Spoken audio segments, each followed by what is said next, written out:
다음 주일은 3월 성찬주일입니다. 대속의 은혜에 감사하는 믿음과 마음으로 성찬에 참여하시기 바랍니다. 오늘 2부 예배 후에 점심 식사가 있습니다. 점심 식사 마치고 전교인 성경 공부가 시작됩니다. 1층 식당에 내려가셔서 온 성도 함께 잔치국수 나누시고 필히 참석 바랍니다. 교재가 있습니다. 풍성한 빛이라는 교재를 우리가 만들었습니다.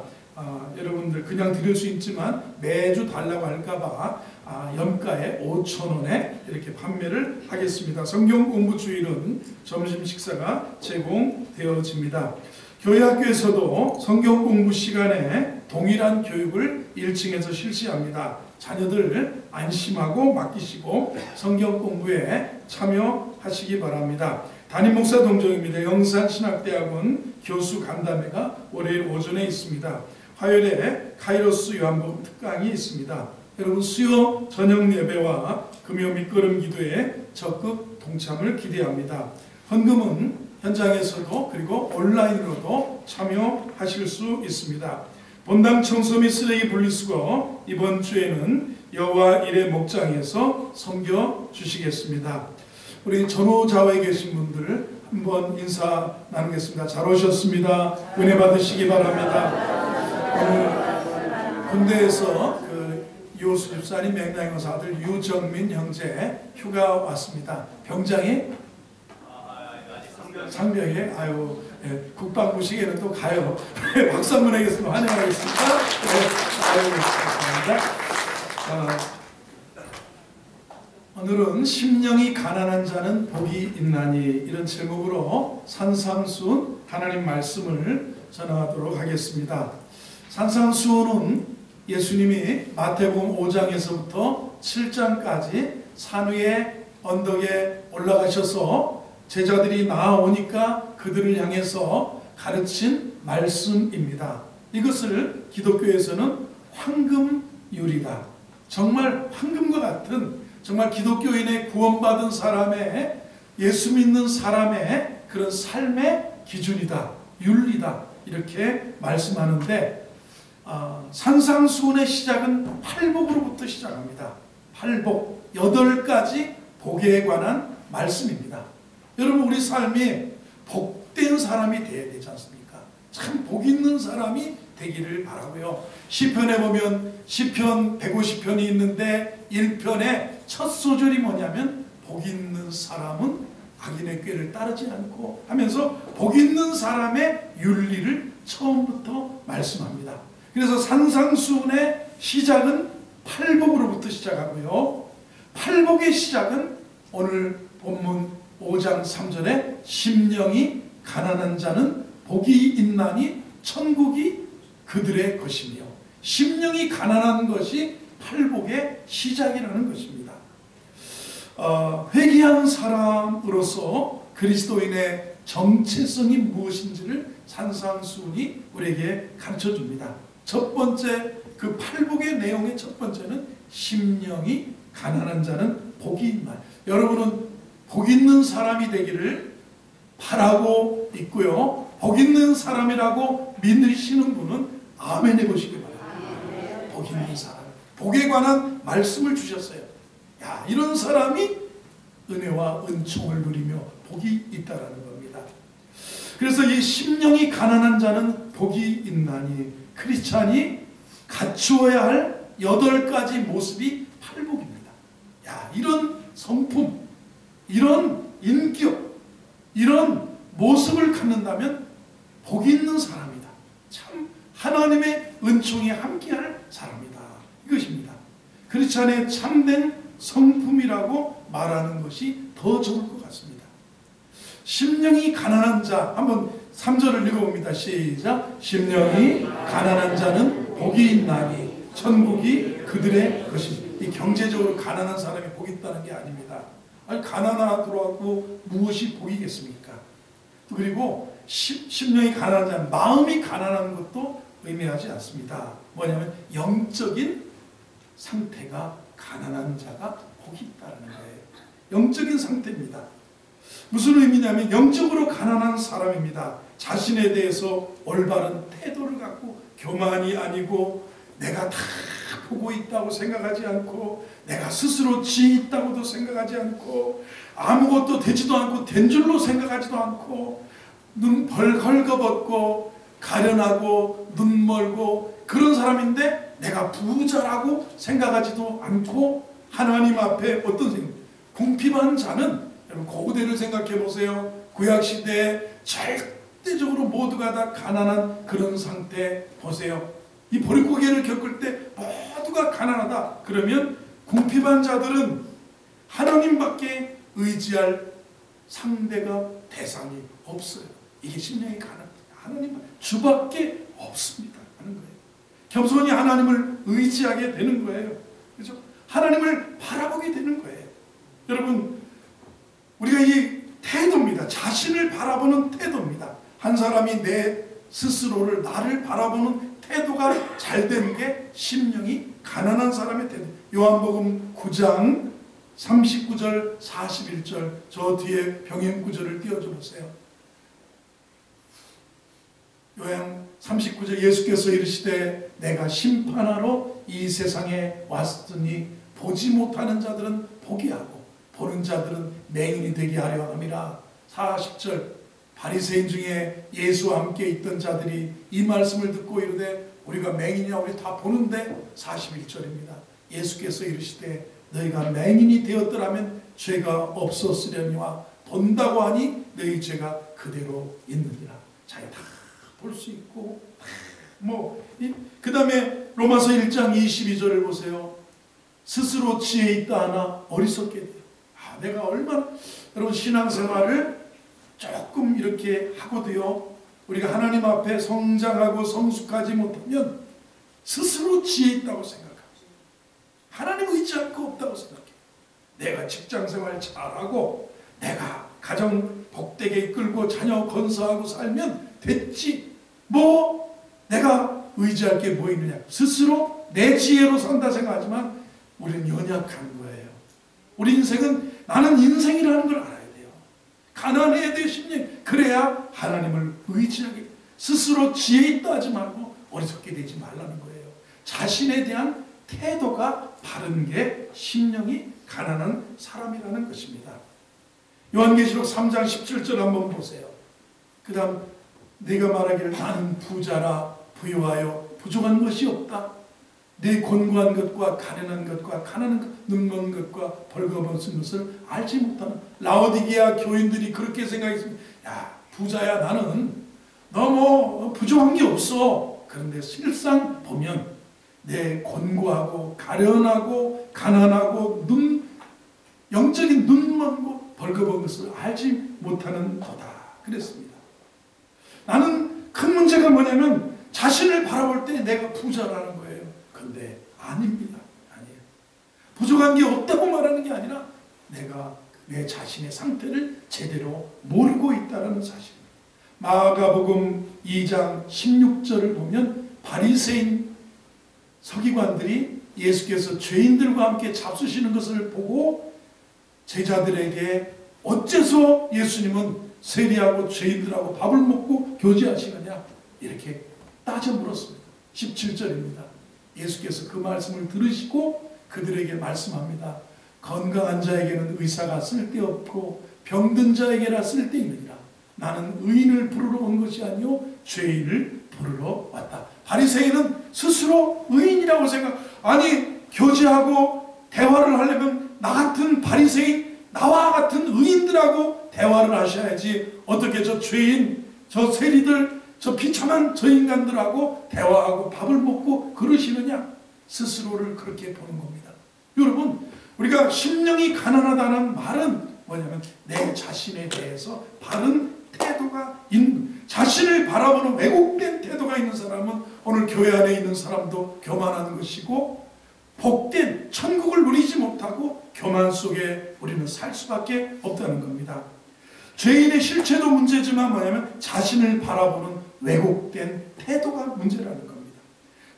자신을 바라보는 왜곡된 태도는 죄 때문에 인간에게 안게 된 핵심적인 문제입니다. 심령이 가난한 자는 뭐냐? 실제 상태가 아니라 자신을 바라보는 태도를 말하는 겁니다. 심령이 가난함은 한 사람이 자신을 바라보는 태도라는 겁니다. 그래서요, 은총을 구하게 되죠. 아, 내가 정말 어떤 사람, 내가 보지도 못하고 있고, 내가 스스로 지혜 있다고 하지만 어리석고, 내가 아무것도 되지도 못하고 된 줄로 생각하면 안 되고, 내가 부자가 아니라 내 가련하고 곤고하고 헐벗고 이런 사람이구나 하면서 자신에 대해서 무엇입니까? 하나님의 은혜를 굽니다. 그래서요, 심령이 가난 사람은 찬송을 불러도 빈손 들고 앞에 가 십자가를 붙드네 의가 없는 자라도 도와주심 바라고 생명샘에 나가니 마음을 씻어 주소서. 하나님이여, 나를 불쌍히 여기소서. 나는 죄인입니다. 이게 심령이 가난한 사람, 은혜를 구합니다. 절대적으로 하나님 외에 의지할 자가 없다고 생각하는 게, 그래서 이게 팔복을 여는, 그리고 이것이 산상수훈 전체를 여는 핵심입니다. 회개한 사람은 심령이 가난한 사람. 여러분, 은혜를 받는 사람. 한 번 더, 두 번째로 생각해보면, 그리스도인의 제자가 된다는 것은요, 자신을 바라보는 왜곡된 태도가 바뀌어진 거예요. 고린도전서 3장 18절 한번 읽어보세요. 시작. 아무도 자신을 속이지 말라. 너희 중에 누구든지 이 세상에서 지혜 있는 줄로 생각하듯 어리석은 자가 되라. 그리하여야 지혜로운 자가 되라. 내가 사실은 어리석은 자가 되어야 돼. 이 세상에서 살아갈 때 그것입니다. 지혜 있는 줄로 생각하지 말고, 하나님, 나는 미련하고 어리석습니다. 하나님의 지혜, 너희 중에 누구든지 지혜가 부족하거든 모든 사람에게 후히 주시고 꾸짖지 아니하는 하나님께 구하라. 그리하면 주시라. 심령이 가난한 사람은 이렇게 내가 지혜 있는 줄로 생각지 않습니다. 하나님의 지혜를 구하는 사람입니다. 그렇습니다. 19절을 한번 보세요. 19절 시작. 이 세상 지혜는 하나님께 어리석은 것이니 기록된 바 하나님은 지혜 있는 자들을 하여금 자기 꾀에 빠지게 하시는. 여러분, 너무 내 힘만 의지할 때는 패할 수밖에 없도다. 루터가 종교개혁을 일으키면서 하나님을 의지하면서, 하나님 말씀 붙들고 의지하면서 내 힘만 의지할 때는 패할 수밖에 없도다 그랬어요. 이 세상 지혜는 하나님 앞에 어리석은 것이라는 겁니다. 시편 73편 22절을 보면 다음 절을 보세요. 시작. 내가 이같이 우매무지함으로 주 앞에 자신의 실상, 사실 내가 주님 앞에 너무 이렇다는 거예요. 짐승 같은 그런 모습이라는 거예요. 하나님 보실 때 미련한 자다. 하나님 보실 때 짐승 같은 모습. 하나님 보시는 관점으로 자신의 실상을 볼 수 있는 사람. 이것이 심령이 가난한 사람. 하나님 앞에 내가 어떤 사람입니까? 하나님 볼 때, 내가 이만하면 괜찮지. 사람은 그렇대요. 여러분, 이 한국 사람, 유럽에는 자동차가 작은 차들도 많이 다녀요. 좋은 차도 많아요. 유럽을 우리가 뭐 이렇게 북유럽이든 어디를 가면 막 좋은 차도 많은데, 특히 이쪽에 프랑스나 이쪽 영국이나 이런 데 가면 작은 차들이 많아요. 우리나라 뭐 이런 작은 차들이 그런 그 사이즈 정도로 많은데, 유독 대한민국 사람들이 중형차, 큰 차, 세단을 타려고 하는 이유가, 사람은 좋은 차를 타면 승차감이 좋대잖아요. 여러분, 교회 차를 때 교회 승합차를 타고 가는 거하고 부산을 가더라도, 여러분 아니면 좋은 여러분의 SUV 카니발이라든가 아니면 좋은 그런 차를 타고 가는 거하고 승차감이 달라요. 그런데 한국 사람은 승차감보다도 더한 게 하차감이라고 해요. 자동차를 타고 가서 내렸는데 승합차를 타고, 개척교회 목사님인가 보다. 하차감이 다른. 그런데 제가 예를 들어서 제너시스나 아니면 좋은 검정 세단을 타고 다 내릴 때 그 하차할 때의 느낌, 큰 교회 목사님인가 보다. 이분은 성공한 검사님인가 보다. 하차감이 있어요. 이 세상에 뭐냐면 사실은 우리 자신의 부족함을 이게 못 깨닫는 거예요. 자신의 실상을 못 보는 거예요. 우리 교만하면 그렇습니다. 그러나 심령이 가난하면 하나님 앞에 내가 이런 사람이다.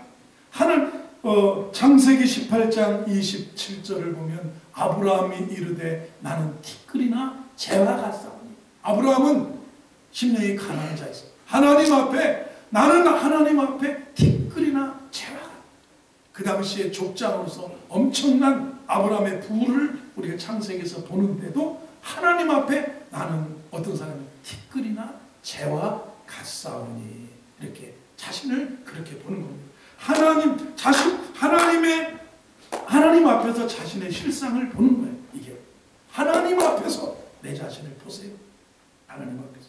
바리새인과 세리의 기도를 누가복음 18장 11절을 보세요. 세리는 13절을 보세요. 한번 읽어봅니다. 시작. 세리는 멀리 서서 감히 눈을 들어 하늘을 쳐다보지 못하고 다만 가슴을 치며 이르되 하나님이여 불쌍히 여기소서 나는 죄인이로소이다. 하나님 앞에 나는 죄인이라는 겁니다. 하나님 앞에서 실상을 보는 거예요. 바리새인은 그런데 하나님 나는요 저 세리 같지도 않고 나는 저 누구 같지도 않고 나는 일주일에 며칠은 금식도 하고 나는 11조도 잘 드리고 나 이만하면 괜찮습니다. 그런데 세리는 하나님 앞에서 자신을 보는 거예요. 하나님 앞에 나의 실상 티끌과 같다. 이런 하나님 앞에 나를 보는 거예요. 죄인입니다. 보는 거예요. 여러분 세리는 자신을 죄인으로 봅니다. 하나님 앞에 절대적인 관점에서 자신을 받고 기도하는 자세가 그 점을 말해주지 않습니까? 감히 눈을 들어 하늘을 보지 못하고 가슴을 치면서 하나님 앞에 하나님이여 불쌍히 하나님 도와주세요. 심령이 가난한 사람은 내가 가난해 내 힘은 의지할 때 아무것도 없다는 것을 하나님 의지하는 믿음이 심령이 가난한 자의 마음입니다. 심령이 가난한 자는 자신의 자금, 약함, 가난을 느끼는 사람입니다. 위대하신 여호와 하나님의 영광의 실체를 본 사람은 자신이 얼마나 허약하고 연약한 실체인 것을 알게 됩니다. 그래서 하나님 앞에 눈을 들어 주님을 보는 겁니다.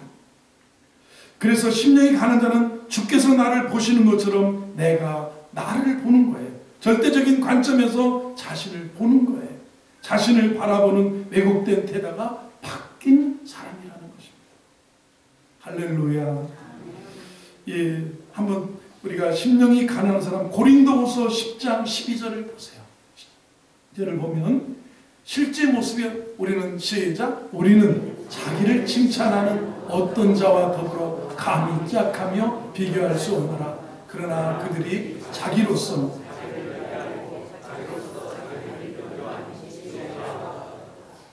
자기 기준으로 자기를 보는 게 아니에요. 내가 나를 기준으로. 여러분 한국 사람들이 생각하는 게 우리는 참 잘 사는 나라예요. 세계 5위의 경제 군사력을 있고 세계 6위의 경제 대국이에요. 일본이 8위예요. 작년도 통계가 일본보다 우리가 실질적으로 경제 대국이라는 게 통계적으로 나왔어요. 일본 사람들이 느끼는 빈곤감은 더 크다 그래요. 한국 사람 볼 때 부럽다 그래요. 잘 먹고 얼굴도 잘 생겼고 키도 크고 얼굴도 하얗고 이쁘고 남자들이 포들포들해서 남자들이 여자들에게 다정다감하고 이런 거를 보면 일본 사람들이 느끼는 한국인에 대한 상대적 빈곤감이 크다 그래요. 세계적인 무역 규모와 경제적인 규모는 세계 10위 정도의 대한민국이 되었습니다. 그런데 그래서 우리 사람들은 상대적으로 뭐랄까요? 절대적으로 보면 우리는 예전에 보릿고개를 겪고 어려움을 겪고 이렇게 공부하던 그런 때 살아가던 때에 비하면 다 잘 산다고 생각하는 거예요. 우리도 외식하고 우리도 영화 보고 우리도 돈 아껴서 해외여행 가고 동남아라도 가고 우리도 자동차 있고 그러는데 내가 이웃집 보면 저 집이 훨씬 잘 살아요. 내가 저 김집사님 보면 나는 너무너무 상대적 빈곤감은 크지만 절대적으로 우리는 중산층이에요. 왜? 내가 어디에요? 내가 자기 자신으로 볼 때 아니면 다른 사람의 기준으로 볼 때는 우리가 그렇지만 심령이 가난하다는 말은 자기 기준이 아니고 다른 사람의 기준이 아닌 하나님 보시기에 하나님 보시기. 누가복음 16장 14절을 보세요. 누가복음 16장 바리새인들은 돈을 좋아하는 자들이라 모든 것을 듣고 비웃건을 그 다음에 계속요. 예수께서 이르시되 너희는 사람 앞에서 스스로 옳다는 자들이나 너희 마음을 하나님께서 하시나니 사람 중에 높임을 받는 그것은 하나님 앞에 미움을 받는 것이라. 16절 다음 절 됐습니다. 사람 앞에서가 아니고 하나님 앞에서요. 하나님 앞에서 내 자신의 모습을 하나님 보는 모습, 하나님 앞에서.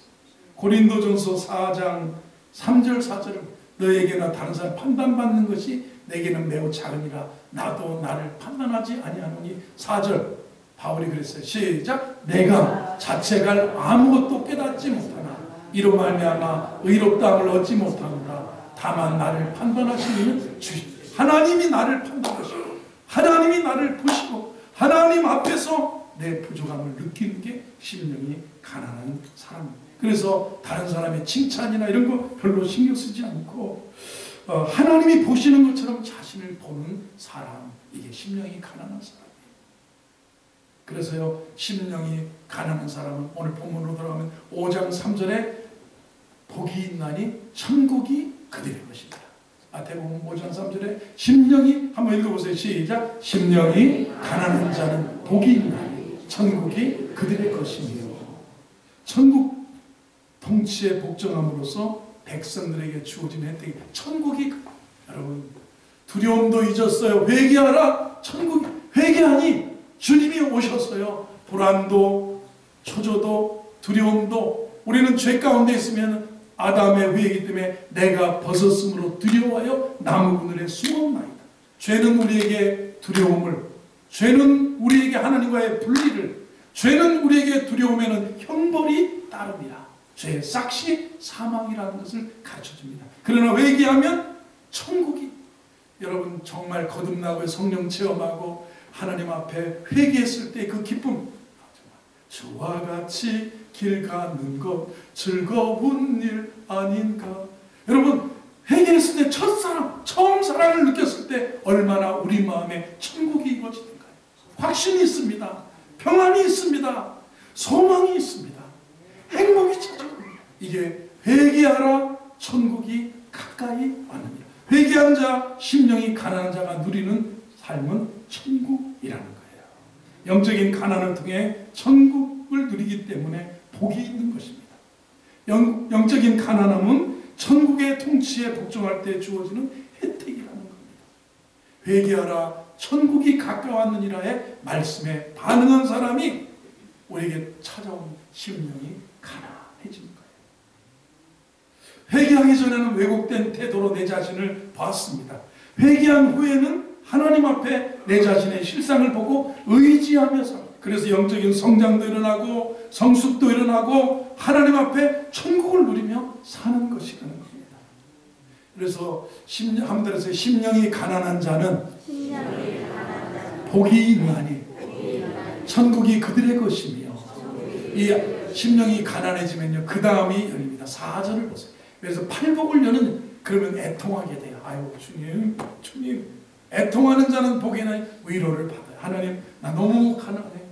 하나님 나 너무 비참한 인간이에요. 나는 인생입니다.